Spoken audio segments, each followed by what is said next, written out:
우리 스가랴 7장 1절에서 6절 말씀, 살아계신 하나님의 말씀 우리 한 목소리로 합독하도록 하겠습니다.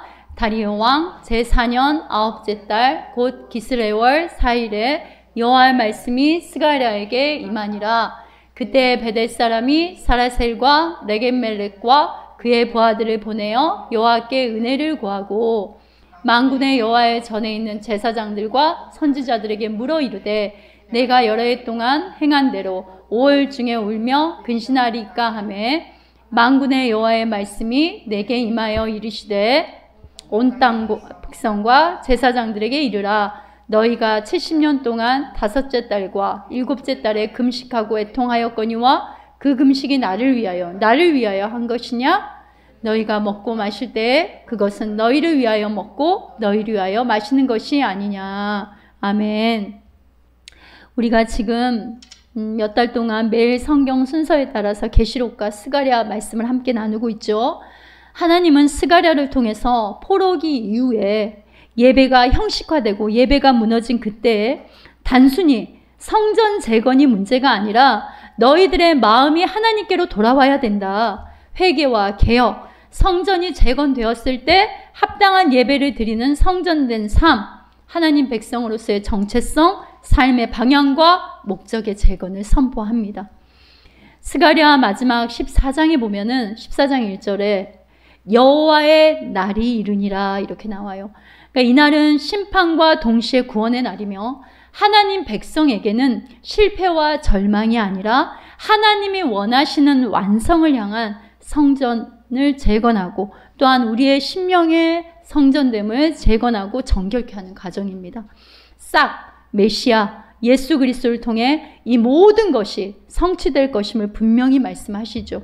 스가랴의 성경이 약속한 대로 예수님이 약속된 말씀의 성취로 실제 오셨고 또 오늘날 스가랴의 여러 환상과 말씀을 통해 우리에게 보여주시는 것은 지금도 앞으로도 여전히 그리스도 예수를 통한 하나님의 구원의 성취와 완성을 믿고 바라보라는 하나님의 격려이자 위로입니다.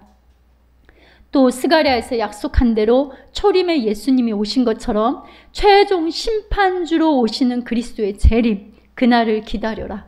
기다리면서 너희가 마땅히 가져야 할 마음과 삶은 이래야 한다는 명령입니다. 그러니까 그 전에 봤던 계시록에서 강조한 하나님의 의도와 연결이 되죠. 일곱 교회에게 회개하라. 처음 행위를 가져라. 이렇게 하나님께서 그래서 어린 양의 보혈에 두루마기를 빠는 자는 복이 있다. 이렇게 말씀하지 않습니까? 우리 디모데후서 3장 1절에서 5절 말씀 한 목소리를 합독합니다. 그대는 이것들을 알아두십시오. 말세에 어려운 때가 올 것입니다.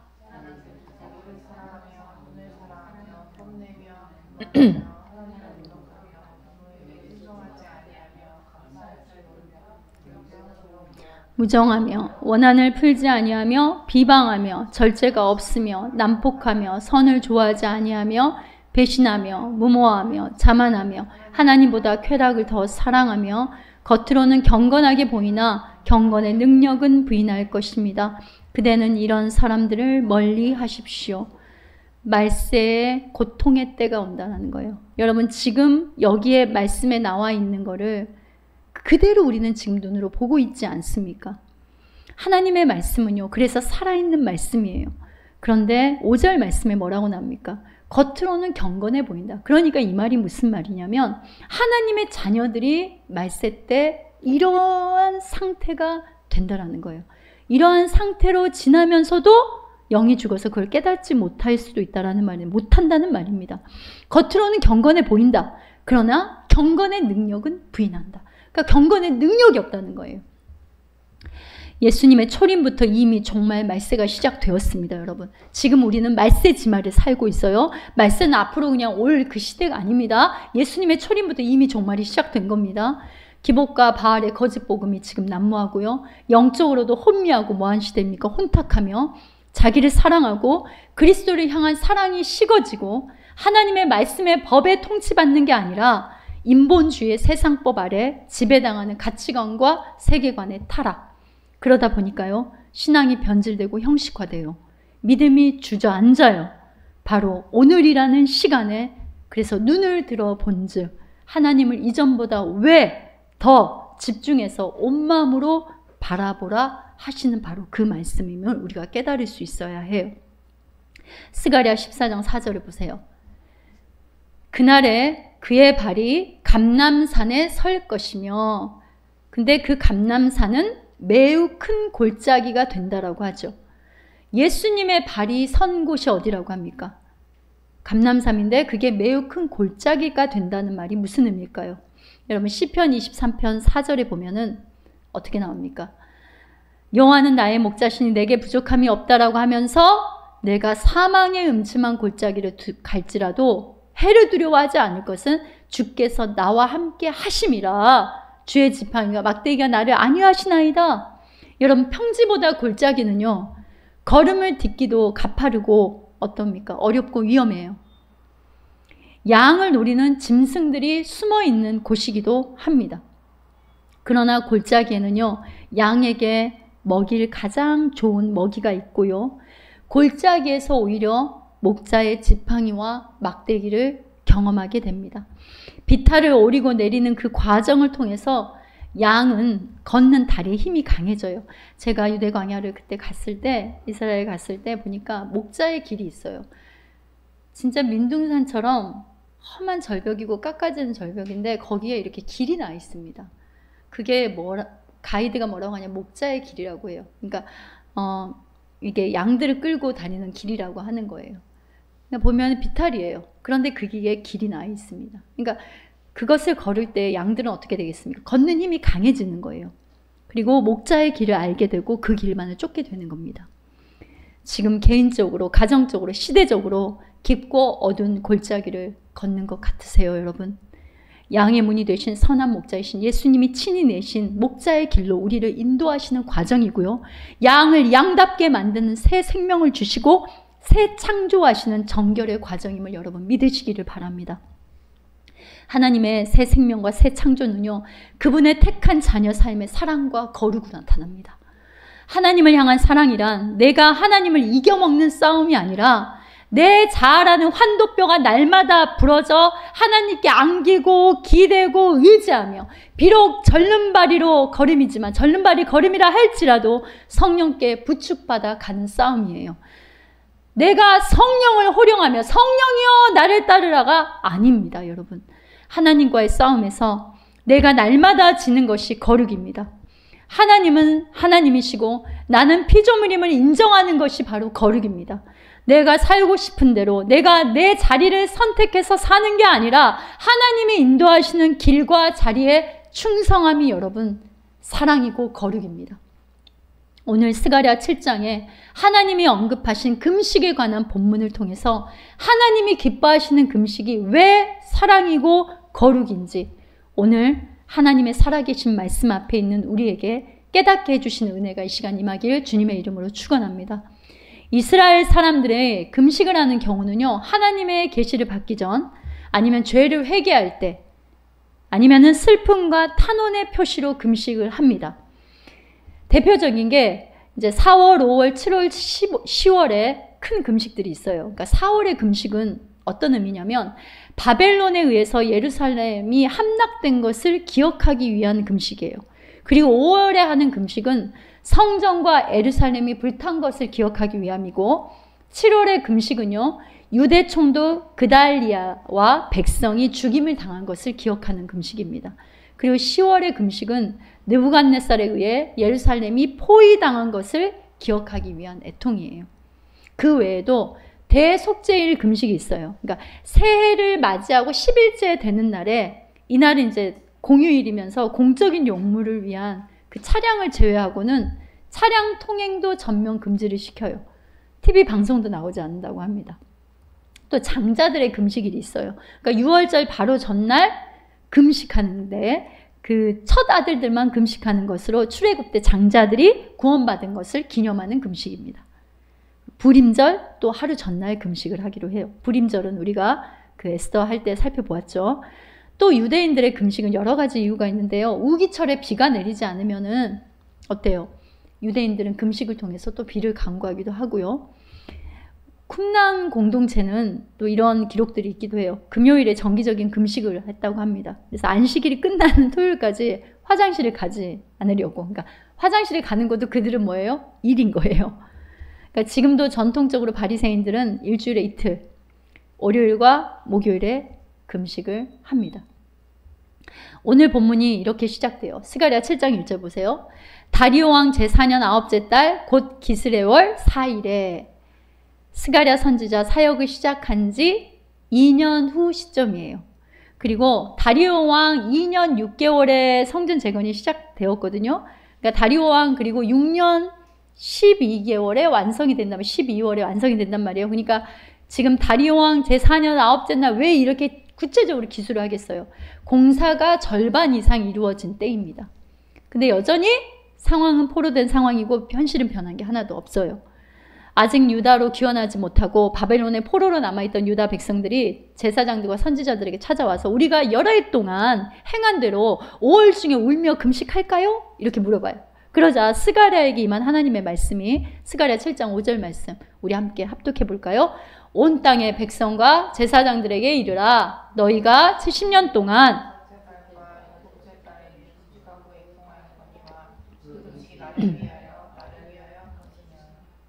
하나님이 지금 여러분 보세요. 그 금식이 나를 위하여 한 것이냐? 나를 위하여를 몇 번을 반복합니까? 2번을 반복을 해요. 우리가 흔히 대화를 할 때도 같은 말을 연이어서 2번 말하는 거는 기가 차거나 말이 안 통해서 답답하거나 아니면 속이 터질 때 그렇게 합니다. 아까 5월 금식이 뭐라 그랬어요? 성전과 예루살렘이 불탄 것을 기념하는 금식이고 7월 금식은 유대 총독 그달 리아와 백성들이 죽임당한 것을 기억하는 바로 금식이라고 그랬어요.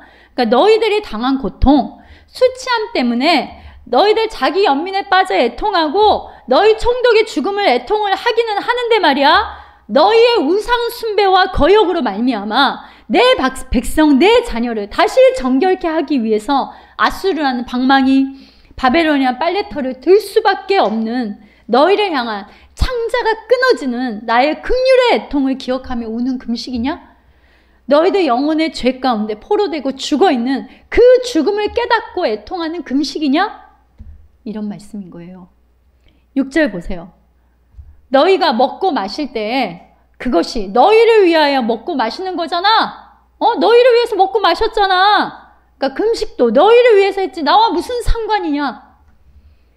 그러니까 이들의 하는 금식은요, 하나님을 경외하거나 하나님의 뜻에 명령에 의한 것이 아니고 스스로 종교적 이기심을 만족시킬 목적으로 했던 겁니다. 스가랴 7장 7절 보세요. 여호와가 옛 선지자를 통하여 외친 말씀이 있지 아니하냐? 그러니까 하나님이 뭐라고 말하든 너희들에게 하나님이 예전부터 뭐라고 말씀을 하던 의식적이고 인위적이고 종교적이고 밥 안 먹는 굶는 금식이 아니라 너희들 안에 나의 말을 무시하고 거역하는 그 불순종을 금식해야지. 너희들이 할 참다운 금식은 내 말에 청종하는 순종이야. 우리 사무엘상 15장 22절에서 이렇게 말했잖아요. 순종이 뭐보다 낫고 제사보다도 낫고 듣는 것이 순양의 기름보다도 낫다. 순종과 내 말을 듣는 것이 제사보다 그 순양의 기름보다 낫다니까? 이런 말씀을 했잖아요. 그러니까 너희들의 그 눈에 보이는 성전이 공격당하고 너희들의 그 수치스러움을 부끄러움을 기억하면서 금식하면서 그 금식 누가 정해주느냐? 내가 하라고 했냐? 성전과 예루살렘이 불탄 수치를 부끄러워하고 마음 아파하면서도 너희들 안에 내 말이 없고 내 말이 거하지 않는 그 우상이 가득한 산당이 된 것은 애통하지 않냐? 온갖 우상 숭배를 끊는 금식은 안 하냐? 너희들의 영혼의 성전을 위해 불순종을, 우상 숭배를 금식은 하고 있냐?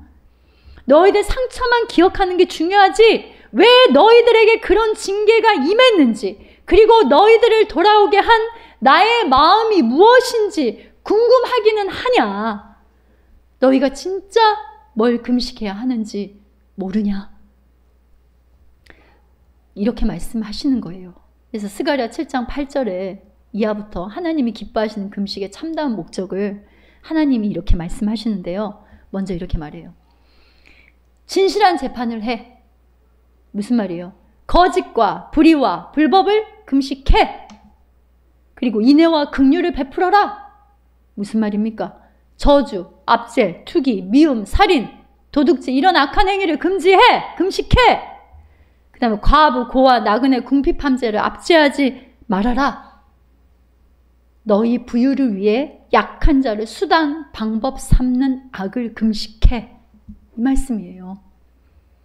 그리고 서로 해하려고 마음에 도모도 하지 마라.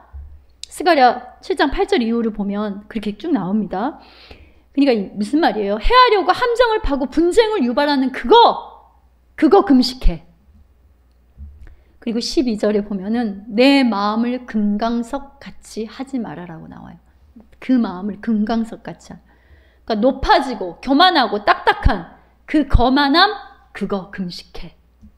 그 거만한 그거 먹지 말란 말이야. 너 안에 그거를 넣지 말란 말이야. 하나님이 말씀하시는 금식을 이렇게 구체적으로 말을 해요. 여러분, 지금까지 들으면서 뭐가 느껴집니까? 다 일관되게 하나님의 자녀로서 택한 백성으로서의 삶의 정체성과 삶의 예배와 삶의 금식을 말하고 있는 겁니다. 하나님이 기뻐하시는 금식이 뭐라고? 아예 이사야 58장에 이렇게 나옵니다. 이사야 58장 3절에서 7절 말씀 쭉 한번 우리 한 목소리 합독해 볼까요? 함께 합독합니다. 주님께서 보시지도 않는데 우리가 무엇 때문에 금식을 합니까? 주님께서 알아주시도 않는데 우리가 무엇 때문에 고행을 합니까? 너희들이 금식하는 날 너희 자신의 향락만을 찾고 일꾼들에게 무리하게 일을 시킨다. 보세요. 3절 이 말이잖아요. 야, 너희들은 거룩하게 금식한다고 하네? 근데 너희 자신들은 향락만 찾잖아. 그리고 일꾼들에게는 무리하게 그냥 모든 일들 다 시키잖아. 그들에게는 안식도 없게끔 다 시키잖아. 이 말이에요. 4절 말씀 함께 합니다. 너희가 다투고 싸우면서 금식을 하는구나. 이렇게 못된 주먹질이나 하려고 금식을 하느냐? 너희의 목소리를 저 높은 곳에 들리게 할 생각이 있다면 오늘과 같은 이런 금식을 해서는 안 된다. 그러니까 여러분 세 번역으로 이렇게 말씀을 읽어보잖아요. 세 번역의 쉬운 성경을 읽어보면은 원어에 가깝게 이제 해석이 되다 보니까 굉장히 리얼하죠. 자, 그 다음 5절 말씀 보세요.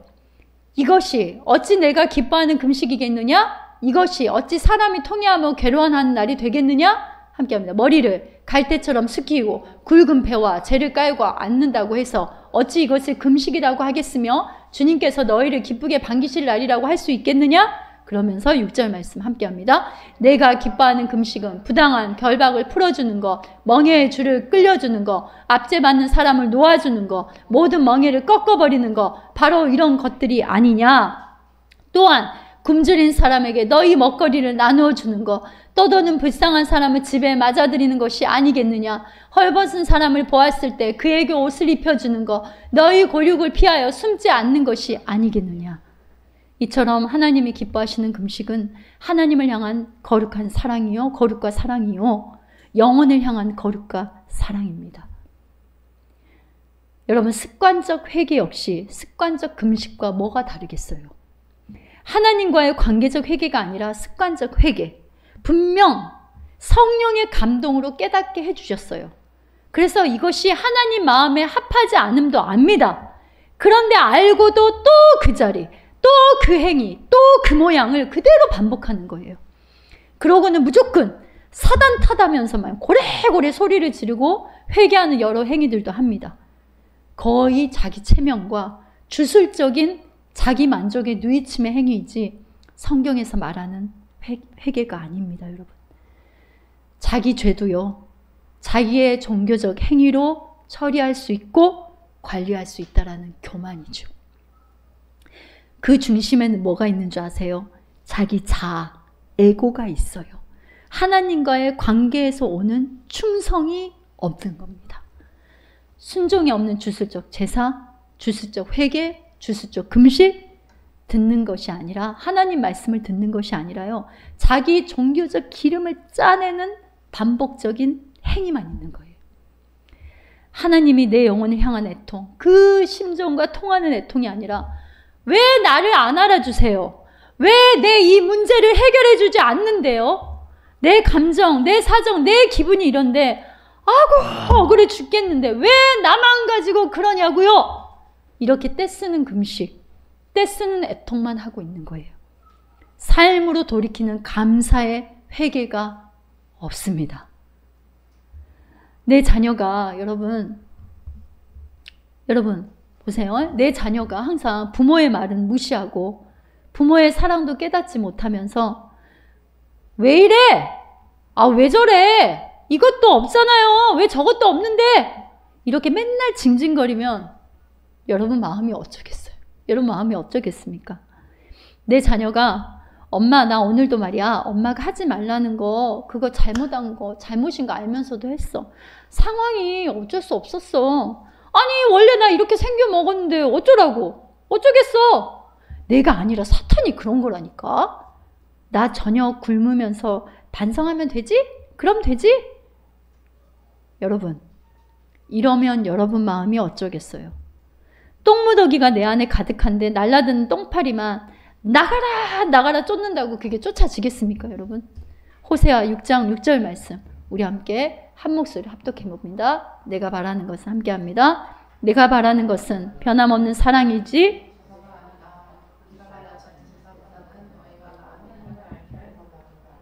변함없는 사랑이야. 나 하나님 알기를 바래. 내 심정을 좀 알기를 바래. 여러분 예수 믿고 천국 가면 땡! 마음으로 생각으로 믿기만 하면 돼. 소위 이런 거죠. 공부하면 돼. 마음으로 생각으로 매일 결심도 하고 중얼거려요. 근데 막상 책상 앞에 딱 앉으면 핸드폰 들여다보고 공부는 안 해요. 삶으로 그리스도를 따르는 실상 증거가 없는 죽은 믿음인 거예요. 예수님을 통해 내가 받은 구원의 은혜를 절반밖에 모르는 겁니다. 절반밖에 이해를 못하는 거예요.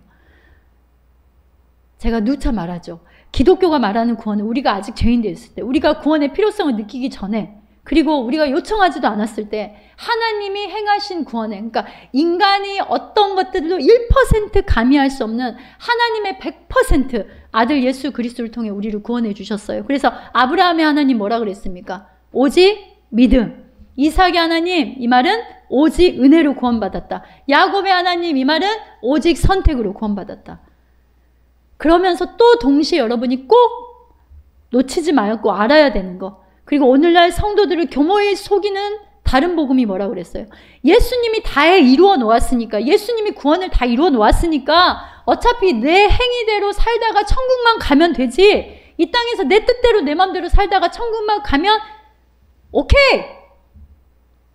바로 이런 모습은 뭐라고 그랬어요? 내 식대로 예수님을 믿는 태도라고 했잖아요. 은혜라는 소위 이런 거예요. 은혜라는 고추장만 잔뜩 부어가지고 요리조리 내 뜻대로 내 방식대로 해석하고 타협하고 비벼 먹는 비빔밥이나 결코 성경에서 말하는 십자가의 도가 여러분 아닙니다.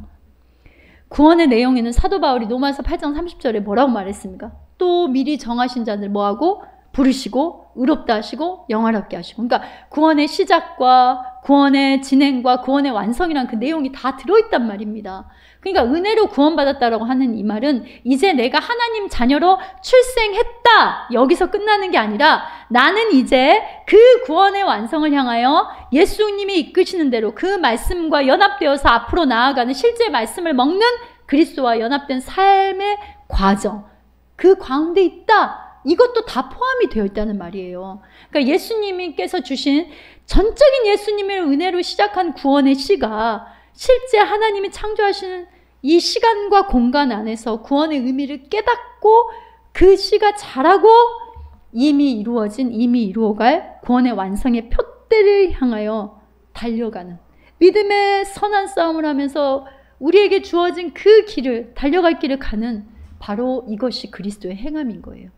그래서 구원받는 자녀가 그리스도와 연합해서 사는 말씀을 먹고 말씀을 따라가는 그 순종의 행함은 뭐라고 그랬어요? 구원받기 위한 조건으로 행함이 아니라 그리스도를 따르는 제자도의 행함, 충성이라고 했지 않습니까? 사복음서 다음에 사도행전이 나오죠, 여러분. 사복음서와 사도행전의 차이가 뭐냐면 사복음서는요, 예수님을 통해서 죄와 사망과 흑암 가운데 있는 영혼들이 살아나고 거듭난 예수님을 통한 하나님의 구원의 성취와 새 창조, 새 생명의 태동이에요. 그런데 사도행전은 뭐냐면 그 생명으로 인해서 오순절 마가의 다락방이 성령 임하고 뭐가 태동합니까? 교회가 태동하잖아요. 그죠? 교회가 그리고 사명이 나오고 그 교회가 사명을 감당하지 않습니까? 교회 사명은 어린 양의 신부가 되는 사명이에요. 그래서 신구약의 곳곳에 여러분 예수 그리스도를 머리한 교회를 여러분과 저를 신부라고 하는 거예요. 볼까요? 자, 이사야 54장 5절 보세요. 너를 지으신 분께서 너의 남편. 하나님이 아예 우리 남편이라고 말을 해버리잖아요. 그럼 우리는 그의 뭡니까? 신부예요, 신부. 그분의 영광을 담고 있는 신부랍니다. 계시록 19장 7절에서는 뭐예요? 어린 양의 혼인날이 이르렀다. 그의 신부는. 그리고 고린도후서 11장 2절. 사도 바울이 이렇게 하잖아요. 나는 여러분을 순결한 처녀로 그리스도께 드리려고. 어린 양의 신부. 여러분, 우리는 하나님의 예수 그리스도의 영광스러운 신부라는 말입니다. 신부는요, 기저귀 차고 응애 응애 이렇게 땅을 기는 어린아이가 아니죠. 여러분, 처녀를 뭐라고 합니까? 결혼하지 않은 성숙한 자를 처녀라고 하잖아요. 그러니까 참 신랑이신 예수 그리스도의 혼인잔치를 기다리는 그리스도의 영광스러운 신부라는 말이에요. 처녀 이스라엘 이렇게 부르셨잖아요. 그러기에 여러분, 교회 공동체는요, 택함받고 부름받은 무리들이 모여서 말씀을 먹고 자라나는 곳이지, 하나님 앞에서 또 하나님 관계 속으로 영원히 살아나고 또 영혼을 살리는 곳입니다. 교회는 절대 성공하는 사업장이 되거나 장사터가 되거나 싸움터가 되거나 놀이터가 되면은 안 되는 거예요. 우리가 여러분 먹지 않아야 될 것들을 안 먹고 우리가 먹어야 하는 것들을 분별하는 게 하나님이 기뻐하시는 금식이에요. 지금 여러분 이게 먹지 말고 먹고 이게 지금 음식을 말하고 있는 거 아닌 거 아시죠? 단순한 표면적인 음식이 아니라 하나님의 말씀, 그 말씀에서 너 이거 먹지 마 이러면 먹지 말아야 되고, 하나님의 말씀에서 너 이 말씀을 너 삶으로 먹고 순종해? 그러면 그것을 먹는 것이 바로 금식이라는 거예요. 다니엘 1장 8절 보세요. 함께 볼까요? 다니엘은 왕이 내리는 음식과 포도주로 자기를 더럽히지 않겠다고 마음을 먹고 이렇게 하잖아요. 여러분, 십계명의 1계명이 뭐라고 그랬어요? 너는 나 외에 다른 신을 두지 말라. 여러분, 이 하나님의 말씀이 임하는 그 순간요, 이스라엘 백성들이 뭐 했습니까? 모세가 하나님의 이 말씀을 받고 있는 밑에서 금송아지를 세우고, 봐라! 이 금송아지가 우리를 애굽에서 인도해낸 신이다! 그러면서 그 앞에서 춤추고 있었잖아요. 하나님을요, 소 개만도 못하게 여겨버린 사건이에요, 바로 이게.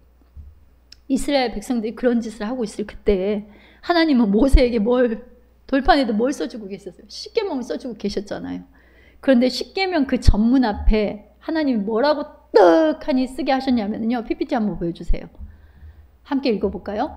하나님이 이 모든 말씀으로 말씀하여 이르시되 나는 너를 애굽 땅 종 되었던 집에서 인도하여 낸 내 하나님 여호와니라. 그러니까 내가 너를 종살이에서 건졌어. 내가 너를 인도한 주인이야. 내가 너를 구원한 여호와 구원의 하나님이야. 그런데 여러분, 이 말씀이 새겨진 돌가루가 떨어지기도 전에, 그러니까 소위 뭐예요? 종이에 잉크가 마르기 전에 하나님 면전에다 대놓고 저 금송아지가 우리의 신입니다. 여러분, 이게 엄청난 죄예요. 엄청난 거역입니다. 이스라엘 백성만, 과거의 이스라엘 백성만 그러는 걸까요? 영적 이스라엘, 이게 바로 우리의 모습이에요. 우리가 이런 모습이 아닌지 오늘 말씀 앞에 돌아봐야 돼요. 그러니까 주먹구구식으로 얼버무리듯이 좋은 게 좋다, 하나님을 인간 수준보다 못하게 여기고 신앙생활하고 있지는 않은지 말씀 앞에 비춰보아야 합니다. 너희를 위한 금식이냐? 나를 위해서 했냐? 나를 위해서 2번이나 반복하셨잖아요. 그러니까 너희를 위한 예배냐? 나를 위한 예배냐? 모든 존귀와 찬양과 이음을 주께 돌린다고 하는데 어디에 돌리고 있냐? 너희를 위한 기도냐? 아니면 나를 위함이냐? 너희를 위한 신앙생활이냐? 아니면 나를 위함이냐? 동일하고 묻고 계심을 내게 주시는 말씀 앞에 이 시간 여러분 받아야 합니다. 딱 내가 정해놓은 신앙의 표준과 항목, 딱 그것만, 딱 거기까지만 하면은 나는 아니죠. 나는 저 사람과 같이 하지는 하나님 않았죠. 신앙의 기준도 나, 신앙의 주인도 나, 신앙의 가드라인도 내가 정한 매뉴얼. 이게 하나님과 상관없는 금식을 하는 신앙의 형식적인 행위인 거예요, 여러분. 소위 이런 거예요. 난 저렇게 안 했으니 소위 난 안 먹었잖아요. 홍해를 건너 은혜를 막 찬양하잖아요. 그죠? 막 미리암의 노래도 나오고 막 이렇게 나오잖아요. 그런데 홍해에서만, 그러니까 이런 거죠. 홍해에서만 주구장창 거기에서 있는 거예요. 말씀에 순종하여서 요단강 물에 발도 담가야 되는데 안 담가요. 도대체 나는 순종의 체질이 아니라고 해요. 가나안 정복전제 군제 대장 대신 예수님을 따라서 나아가는 그 광야교회를 하나님의 뜻을 받드는 믿음의 선한 싸움도 하지 않습니다. 여러분, 어떤 장로님이요, 이건 제가 실제 들은 이야기인데, 예배의 감격도 없고 말씀의 은혜도 옅어지고 기도의 호흡도, 기도의 맥도 약해지고 이러다 보니까 신앙의 매너리즘에 빠진 거예요. 그러니까 자신의 영혼을 하나님 앞에 살피기보다 툭 하면 목사님 설교 트집 잡고, 목사님이 뭐 하자 그러면 NO! 이렇게 나가고, 툭 하면 교회를 향한 불평불만하고, 툭 하면 교회 지체도 이러고 판단하고. 근데 어느 순간 자기가 하나님께서 깨닫게 하신 거죠. 장로가 아니라 장농이 되어버린 거예요. 장농. 장농이 뭡니까? 모든 것을 자기 안에다가 다 가두어서 자기가 다 정의하고 자기가 다 통제하고 자기가 주인이, 교회의 주인이 되어 있더래요. 그래서 옷장 서랍에서 넣어둔 군복을 완전 차려입고, 그죠? 완전 차려입고 아무도 없는 예배당에 들어가 하나님 앞에서 거수경례를 하면서 충성! 이렇게 돼요. 충성! 이것을 계속 반복해서 했는데, 그러다 보니까 눈물 콧물이 막 쏟아지면서 내가 진짜 병든 죄인이구나, 이게 하나님 앞에 고백이 되더래요. 아무리 종교적 행위가 화려하고 남들에게 저 사람 정도면 진짜 신앙 좋구나, 저 정도, 저 사람이 신앙생활의 표본이야, 그리스도인의 표본이야, 이렇게 여러분 평판을 들어도요, 지식적인 암만이지 그리스도를 따르는 삶이 없으면, 여러분, 우리 이런 말 들어봤습니까? 집사가 아니라 뭐라 그래요? 잡사. 그 권사가 아니라 관리사. 다 관리를 하고 다녀요. 다. 그러니까 기도하는 권사보다 어때요? 말이 많아요. 말이 많은. 그리고 아까 뭐래요? 장로가 아니라 장롱이 되고, 목사도 마찬가지예요. 목사가 아니라 먹사가 돼요. 먹사. 여러분, 제가 말씀을 이제 이번 주 말씀을 준비하는데, 나도 내 들보를 못 보고 남의 티를 분석하는 먹사였구나, 이런 것들을 깨닫게 하시고 회개케 하시면서 제 마음에 이제 이런 질문이 왔어요. 금식하는 목사가 그럼 너는 뭐라고 생각하냐? 이런 물음 앞에 그 마음에 깨닫게 하신 것들을 그냥 가감없이 그대로 한번 나눠볼게요. 여기서 목사는, 이 부분을 여러분은, 나는, 교회는, 이렇게 들으시면서 한번 해보세요. 목사는 그냥 이게 깨닫게 해주신 거를 그냥 기도하다 말고 옆에 종이에다 막 이렇게 적은 거예요. 그냥 그걸 가감없이 그대로 나눠볼게요. 목사는 사역의 노하우 스펙으로 일하는 기술자가 아니야. 사람에게 고용된 노동자도 아니다. 하나님의 영광을 찬탈하며 자신의 무대를 세팅하는 감독자도 아니야. 목사는 하나님이 오늘 이끄시는 그 뜻을 받는 게 목사다. 목사의 표본은, 목회의 표본은 이러해야 되고, 목사의 자격 조건이 이런 매뉴얼대로, 스펙주의, 그거 족벌주의, 그거 내가 정해주었냐? 왜 너희들 맘대로 그렇게 정해놓았어? 하나님이 각자의 쓰임대로 쓰시고자 처음부터 만드시고 세우신 질감과 크기와 내용을 다 팽개치고 목회자 공장에서 찍어내는 획일화된, 구격화된, 표준화된, 인위적이고 기계적인 목사, 목회, 누가 명했냐? 너는 나 외에 다른 신을 두지 말라. 목사에게 성도가 고객이 되는 순간, 고객 만족 서비스 말씀 선포가 되는 순간에 그리스도의 복음은 변질되고 타협되고 복음의 야성과 담대함은 사라진다. 교회의 주인은 목사도 성도도 아니야. 그리스도 예수가 머리고 주인이야. 내 영광, 내 인정, 내 명성 금식해. 이런 이제 삼일교 본문을 붙들고 기도하고 준비할 때 이런 음성이 마음에서 들려오면요, 꼼짝없이 그냥 그 자리에서 얼어버립니다. 그런데 여러분, 이게 너무 감사한 거예요. 내가 먼저 깨닫고 먹는 말씀을 주시기 때문이에요. 내가 먹어보지도 못한 말씀을 그냥 잘 정리해서 전하면, 여러분, 저는 이 자리에서 대본 읽는 것과 뭐가 다르겠습니까? 그래서 회개의 말씀이 귀하고 감사한 겁니다. 그래서 오늘도 여러분에게 주시는 이 말씀 가운데 하나님이 여러분을 예리하게 터치하는 부분이 있다면 그것은 성령께서 주시는 은혜입니다. 감사해야 되는 거예요. 성도 여러분, 고개를 들고 여기를 보세요. 설교할 때 항상 눈을 마주쳐야 됩니다. 아이 컨택. 왜 이렇게 땅을 보세요? 지난주 설교가 뭐라 그랬어요? 눈을 들어 본즉 했잖아요. 눈을 들어 본즉. 하나님 마음에 합한 그리스도의 빛을 본 그리스도인의 금식이 무엇이겠습니까, 여러분? 하나님 말씀을 귀로만 듣고 입술로만 쥐어줘야 하는 게 아니라요. 삶으로, 마음의 태도로, 순종으로 먹는 거예요. 하나님 말씀에 먹으라고 하는 거는 그 말씀을 먹고, 먹지 말라고 하시는 그 불순종을 먹지 않는 게 금식입니다. 갈라디아서 5장 19절에서 24절 보세요. 함께 우리 합독해 봅시다. 함께 합니다. 육체의 일은 분명하니 곧 음행과 더러운 것과 호색과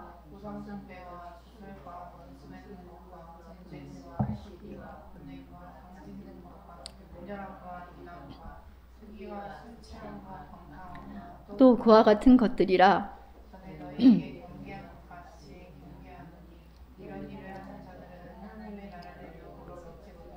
네, 육체의 일은 분명한 이러한 것들은 먹지 말아라는 거예요. 이거 안 먹는 게 금식이라는 거예요. 그리고 22절 오직 성령의 열매는 함께합니다. 사랑과 희락과 화평과 오래 참음과 자비와 양성과 충성과 온유와 절제니 이 같은 법을 금지할 법이 없느니라. 그리스도 예수의 사람들은 육체와 함께 그 정욕과 탐심을 십자가에 못 박았느니라. 내가 그리스도와 함께 십자가에 못 박혀 죽었다, 이 말이에요. 오직 성령의 열매는, 그러니까 성령의 열매가 우리가 이렇게 사랑과 희락과 이 열매들을 다 우리 스스로 맺힐 수가 없잖아요. 그러나 먹지 말라고 하는 걸 금식하고 예수 그리스도를 의지하고 예수 그리스도를 바라보고 따르는 순종의 믿음의 선한 싸움을 하다 보면 어느새 이러한 것들이 내 안에서 하나님께서 맺어가게 하신다는 말입니다. 금식이 여러분 근데 다 나쁜 것은 아니에요. 실제 밥을 먹지 않는 금식 말하는 겁니다. 성령이 이끄시는 금식도 있어요. 예수님도 성령에 이끌려 광야로 나가셔서 하나님 말씀을 이루시는 금식을 하셨습니다. 성경에 나타난 금식은요, 하나님이 감동 주시고 이끄시는 응답의 방법이기도 해요. 하나님의 어떤 역사를 이루실 때. 자, 이사야 58장 6절 보세요. 아까 그랬죠. 내가 기뻐하는 금식은 부당한 결박을 풀어주는 거, 명예주를 끌려주는 거, 압제받는 사람 놓아주는 거, 모든 명언을 꺾어버리는 거, 바로 이런 것들이 아니냐. 그러니까 이렇게 두 가지 의미로 저걸 이해합니다. 내가 기뻐하는 거, 하나님의 말씀에 여러분이 하나님 말씀에 먹지 마라고 하는 거 있잖아요. 그걸 안 먹게 되면 여러분 영혼 안에 이런 것들이 일어난다는 말이에요. 여러분을 묶고 있는 것들이 풀어진다는 말이에요. 여러분을 누르고 있는 낙담, 낙심, 불안, 두려움의 이런 멍에들이 꺾어진다는 말이에요. 동시에 또 여러분이 뭔가 내 영혼이 살고 어떤 영혼들을 또 살리기 위해서 하나님 앞에 금식하면서 기도하면 하나님께서 저런 일들을 행하신다는 말입니다. 요엘 2장 12절 보세요. 지금이라도 너희 진심으로 회개해라. 나 주가 말합니다. 금식하고 통곡하고 슬퍼하면서 나에게로 돌아오라. 그러니까 너희의 그 우상 숭배, 너희 마음대로 하려고 하는 거, 말씀에 불순종하는 거, 그거 하지 말고 그거 금식하고 통곡하고 슬퍼하면서 나에게로 돌아오라. 그러니까 그런 어떤 마음의 그런 어떤 금식과 그런 하나님의 말씀의 불순종에 대한 그런 결단들이 실제 우리가 또 끼니를 안 먹는 금식을 통해서 기도하고 이러면서 그런 부분들이 나올 때도 있다라는 말입니다. 또 사도행전 13장 2절에서 3절 보세요. 그들이 주님께 예배하며 금식하고 있을 때 성령이 뭐라고 말씀하세요? 나를 위해서 바나바, 그러니까 하나님의 복음을 위해서 바나바와 사울을 따로 세워라. 그러니까 그들이 금식하고 기도한 후에 안수하여 떠나보냈다. 하나님의 역사와 일을 이루실 때 하나님이 금식을 이렇게 사용하기도 하십니다. 에스더도 어떻게 했어요? 유다 민족을 살리기 위해서 금식을 멍하고 유다 백성들에게 금식을 멍하고 나는 죽으면 죽으리라 하고 이렇게 나아가잖아요. 느헤미야도 예루살렘 성벽이 무너지고 성문들이 다 불탔다는, 자기 민족이 고생한다는 그 말을 듣고 느헤미야 1장 4절 함께합니다. 이 말을 듣고서 나는 주저앉아서 울었다. 나는 슬픔의 장기채로 며칠 동안 금식하면서 하늘의 하나님께 기도하여. 여러분 실제 사단의 결박, 압제, 눌린 명예를 꺾는 금식이 있습니다. 그리스도 안에서 사랑을 주고 예수님을 몰라 제 가운데 기진하고 진리에 굶주린 자들에게 복음을 전하는 바로 이게 하나님이 기뻐하시는 금식입니다. 마태복음 9장 15절에서 17절 말씀, 예수님이 친히 하신 말씀이죠. 뭐라고 하셨어요? 너희가 혼인잔치에 손님들이 신랑이 자기들과 함께 있는 동안 슬퍼할 수 있겠냐? 그런데 신랑을 빼앗길 날이 올 텐데 그때는 그들이 금식할 것이니라 하면서 16절 뭐라고 해요? 이 금식과 바로 연결해서 뭐라고 말씀하십니까? 생배의 조각을 낮은 옷에다 대고 깁는 사람이 없다. 그렇게 하면 새로 된 조각도 그 옷을 당겨 더욱더 크게 찢어지는 거야. 17절 뭐라고 그래요? 새 포도주를 낡은 가죽 부대에 담는 사람이 없다. 가죽 부대가 터져버려. 이렇게 말씀하셨잖아요. 그러니까 사람을 죽이는 율법적인 금식, 형식적인 인위적인 금식이 아니라 생배의 조각, 새 포도주, 뭡니까? 그리스도 예수 안에서 예수의 진리의 말씀을 말하잖아요. 그리스도 예수의 생명, 그리스도 예수를 자체를 말씀하지 않습니까? 그러니까 그리스도 예수의 복음 가운데 사람의 영혼을 살리는 금식. 그러니까 육신의 소욕을 따름이 아닌 성령의 따름이 여러분 곧 금식이고요. 성령을 따른다 함은 내 육신의 소욕과 자아가 굶어야 되는 거 아니겠습니까? 그렇죠? 그래서 나는 날마다 죽는 게 하나님이 기뻐하시는 금식입니다. 하나님이 기뻐하시는 금식은 단순히 밥을 굶는 그런 행위가 아니라 무엇을 하든 어떻게 하든 그것이 마음이든 선택이든 행위든 그 방향과 목적이 하나님과의 관계 속에서 삶으로 나타나는 순종과 충성입니다. 그리고 순종과 충성의 다른 말은 오늘 설교 제목처럼 거룩과 사랑입니다. 하나님이 기뻐하시는 금식은 하나님에게 속한 것을 받고 지키는 거룩이고요. 하나님을 깊이 경외하고 따르는 사랑입니다. 한 주간 하나님이 기뻐하시는 금식은 거룩과 사랑이라는 받은 이 말씀을요. 기도로 이제는 여러분이 하나님 앞에 나아가야 돼요. 목사 설교 듣고 그걸로 끝이 아닙니다. 저는 그저 하나님의 심부름꾼이고 이제는 여러분에게 주신 그 하나님의 말씀을 가지고 여러분이 하나님 앞에 나아가는 거예요. 그리고 그분과의 관계 속에서 냉탕도 오가보고 온탕도 오가고 이런 여러분의 영혼의 담금질 그 은혜를 주시길 살아계신 우리 주 예수님 이름으로 축원합니다. 아멘.